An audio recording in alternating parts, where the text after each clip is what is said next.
त्यांनी आज या ठिकाणी माझा नागरिक सत्कार घेतला। लोकसभेची निवडणूक झाल्यानंतर प्रथमच आज मी उमरी शहरामध्ये आलेलो आहे। आज आपण बघू शकता की या ठिकाणी बरीचशी कार्यकर्ती मंडळी या सत्काराला उपस्थित होती आणि एक चांगला संदेश आहे जिल्ह्याला की आज मोठी मोठी मंडळी या ठिकाणी पक्षातून इकडून तिकडे जात आहेत, पण आज कार्यकर्ता मंडळी जिथं आहेत त्याच ठिकाणी ठाम मानून आहे। आज अनेक उमरीकरांनी तुमच्यासमोर प्रश्न उपस्थित केले, विविध मागण्या सादर केल्या, काय सांगा? नाही, आज बरेच या सत्काराच्या अनुषंगाने बरेचसे प्रश्न उपस्थित झालेले आहेत।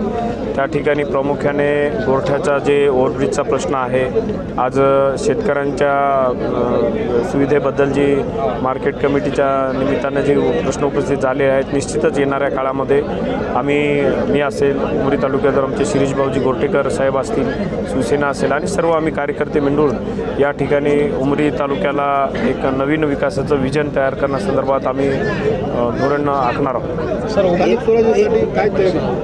आज आपण बघतो स्थानिक स्वराज्यासंदर्भात येणाऱ्या 2 दिवसामध्ये आमच्या जिल्हा काँग्रेस कमिटीच्या आणि तसेच शहर काँग्रेस कमिटीच्या बैठका होणार आहेत आणि त्याच्यामध्ये आम्ही पुढचं धोरण या ठिकाणी आखणार आहोत। सर, उमरी शहरामध्ये जास्तीत आता वर्दळ चालू आहे, कारण का दोन्ही ठिकाणाहून रेल्वे गेट आहे। जे मुख्य रेल्वे गेट आहे जे गोरठा पॉईंटला त्या ठिकाणी झालं, पण त्याची गरज नसताना सुद्धा ती झालेलं असं वाटतं नागरिकांच्या वागण्यावरून। कारण भोकर आणि उमरी नांदेड दोन्ही रूटला जाणारा रस्ता 5-5 मिनिटाला त्या गेट पडत असतो सातत्यानं, पण त्या ठिकाणी वर्दळच्या ठिकाणी खूप मोठ्या प्रमाणात त्रास होतो। त्या संदर्भात तुमचं काय निर्णय? आज उमरी जो शहराच्या बाहेर एक गेट आहे त्या ठिकाणी एक उड्डाणपूल होणं अपेक्षित आहे आणि त्याचबरोबर गोरठा जे आहे अंडरब्रिज, आज आपण बघतो थोडा जरी पाऊस झाला तर त्या ठिकाणी भरपूर पाणी साचतं आणि तिथल्या लोकांना विद्यार्थ्यांना येण्यासाठी खूप मोठी अडचण होती।